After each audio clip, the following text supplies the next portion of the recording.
Everyone, welcome back. सो दोस्तों, आज हम बात करेंगे 12th स्टैंडर्ड के चैप्टर नंबर 12 के बारे में, which is applications of biotechnology. तो यार, ये चैप्टर हम ऑलरेडी स्टार्ट कर चुके हैं, जिसमें मैंने आपको बताया था कि बायोटेक्नोलॉजी अलग अलग फील्ड्स में बहुत ही इंपॉर्टेंट रोल प्ले करती है। तो आज हम जिस चीज के बारे में बात करेंगे वो क्या है? वो है production of insect resistant plants।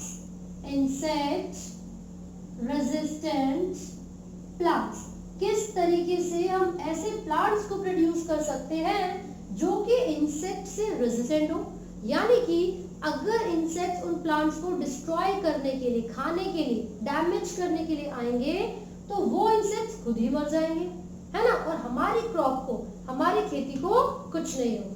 तो इसके लिए मैं आपको बताऊं, एक बैक्टीरिया है, बड़े काम का बैक्टीरिया है। उस बैक्टीरियम का नाम है बैसिलस thuringiensis। तो फटाफट से लिख लेते हैं, किस बैक्टीरिया की हम बात कर रहे हैं? Bacterium, there is a bacterium whose name is Bacillus thuringiensis। ठीक है भाई, शॉर्ट में इसको हम क्या बोलते हैं? BT in short.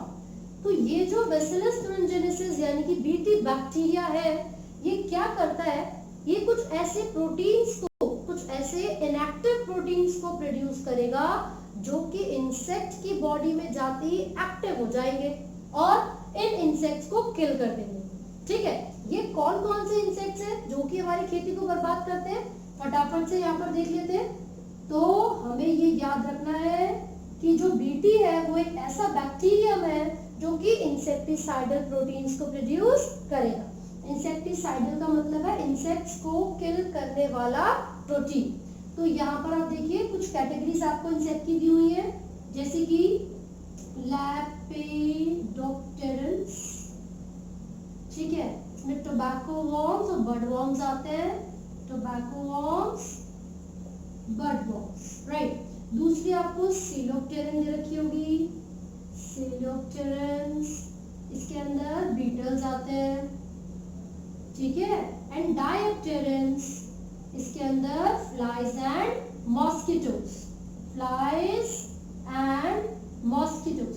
तो ये कुछ ऐसे इंसेक्ट्स हैं, these are the categories of insects जो कि हमारी खेती को डिस्ट्रॉय करने के लिए रिस्पॉन्सिबल है। तो इन्हीं इंसेक्ट्स को किल करने का काम एक बैक्टीरियम कर रहा है जिसका नाम है बैसिलस thuringiensis। लेकिन कैसे करेगा वो ये काम? क्वेश्चन तो यही है। तो देखिए, ये जो बीटी है वो एक्चुअल में क्या करता है? ये प्रोड्यूस करता है एक क्रिस्टलाइन प्रोटीन को, जिसको हम कहते हैं insecticidal protein. Insecticidal protein, insects को किल करने वाला प्रोटीन। तो यार, ये बीटी को किल क्यों नहीं कर रहा? अगर वो इतना हार्मफुल है, अगर वो एक ऐसा केमिकल है जो इंसेक्ट्स को किल कर सकता है, तो वो बैसिलस thuringiensis को किल क्यों नहीं कर रहा है? क्योंकि जब इन बैक्टीरिया के अंदर इसकी प्रोडक्शन होती है तो इनएक्टिव फॉर्म में होती है। कैसी फॉर्म में होगी? इनएक्टिव फॉर्म में होगी, ठीक है। तो जो क्रिस्टलाइन प्रोटीन यहाँ पर प्रोड्यूस हुआ था वो इनएक्टिव फॉर्म में है, और जब ये प्रोटीन प्लांट्स के अंदर जाएगा और उस प्लांट को डिस्ट्रॉय करने के लिए कोई इंसेक्ट आएगा, मान लीजिए हम लिख रहे हैं as soon as this protein enters the mosquito's body, या फिर मॉस्किटो के गट में, जैसे ही ये प्रोटीन मॉस्किटो के गट में जाएगा, क्यों भाई? क्योंकि मॉस्किटो खा रहा था उस क्रॉप को, जिस क्रॉप में आपने इस इंसेक्टिसाइडल प्रोटीन को इंट्रोड्यूस करवाया था। तो जब वो इंसेक्ट उस खेती को डिस्ट्रॉय करने के लिए खाने की कोशिश करेगा, तो उस मॉस्किटो के गट में जाते ही ये जो इनएक्टिव प्रोटीन था, इंसेक्टिसाइडल प्रोटीन, वो एक्टिव हो जाएगा। क्यों? क्योंकि मॉस्किटो के गट में एल्कलाइन पीएच होती है, क्योंकि मॉस्किटो के गट में एल्कलाइन पीएच होती है, और ये एल्कलाइन पीएच एक एप्रोप्रिएट कंडीशन देती है उस प्रोटीन को एक्टिव होने के लिए।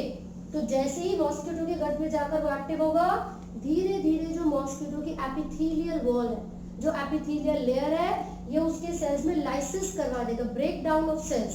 As a result cells swell करेंगे और मॉस्किटो की डेथ हो जाएगी।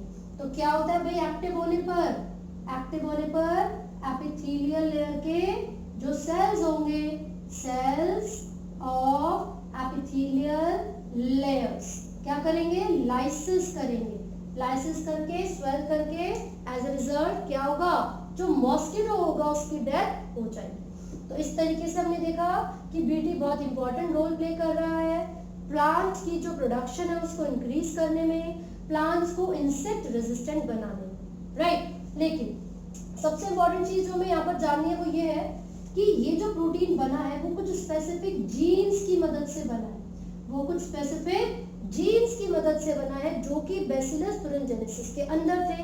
कौन से जीन्स थे भाई, उनको कहते हैं क्राई जीन्स, उनको क्या कहते हैं, क्राई जीन्स।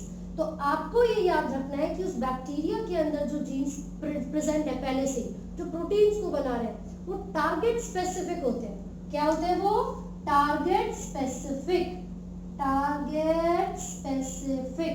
ऐसे नहीं कि मुंह उठा के किसी भी इंसेक्ट को मार दिया, है ना। तो ये डीडीटी की तरह नहीं है, ये ऐसे इंसेक्टिसाइड या पेस्टिसाइड नहीं है जो कि किसी भी ऑर्गेनिज्म को हार्म पहुंचाएंगे। नो, ये टारगेट स्पेसिफिक होते हैं, यानी कि जो क्रायोजीन एक स्पेसिफिक क्रायोजीन है वो एक स्पेसिफिक टाइप ऑफ इंसेक्ट्स को किल करने के लिए ही रिस्पॉन्सिबल होगा।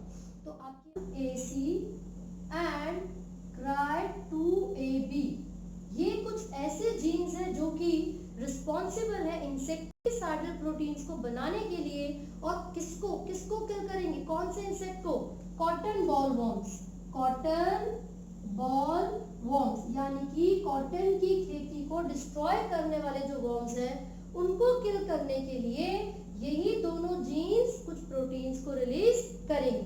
And another one is Cry1AB, ये क्या करता है, कॉर्न बोरर, कॉर्न बोरर यानी कि कॉर्न की, मक्का की खेती में जो डिस्ट्रॉय करने वाले इंसेक्ट होंगे उनको किल करने का काम Cry1AB जीन का होगा। क्लियर है। तो ये हमने पढ़ा है किस तरीके से प्लांट्स में ये जो इंसेक्ट्स बीमारी करवाते हैं या फिर ये जो इंसेक्ट पूरी खेती को डिस्ट्रॉय कर देते हैं, हमें उनसे रेजिस्टेंस कैसे मिलेगा। तो किसका यूज किया था हमने, आपको इस बैक्टीरियम का नाम याद रखना है, क्या प्रोड्यूस कर रहा था वो, क्रिस्टलाइन इंसेक्टिसाइडल प्रोटीन। वो कौन कौन सी कैटेगरीज है इंसेक्ट की जिसके अगेंस्ट से काम करेगा, 3 यहाँ पर ऑर्डर्स आपने पढ़े हैं, ठीक है, लेपिडोप्टेरन, सिनोप्टेरन, डायप्टेरन। इनके एग्जांपल्स आपको याद रखने हैं। मॉस्किटो के गट में जाकर वो एक्टिव क्यों हो रहा था, एल्कलाइन पीएच की वजह से, right. So this is all from this particular topic. यहाँ तक आप अच्छे से पढ़िए और जो भी डाउट्स है वो आप पूछ सकते हैं, कमेंट्स कर सकते हैं। और मैं देख रही हूँ आप लोग वीडियो देखते हैं पर लाइक शेयर और सब्सक्राइब नहीं करते हैं, राइट, करना है, ठीक है। So all the best, thank you.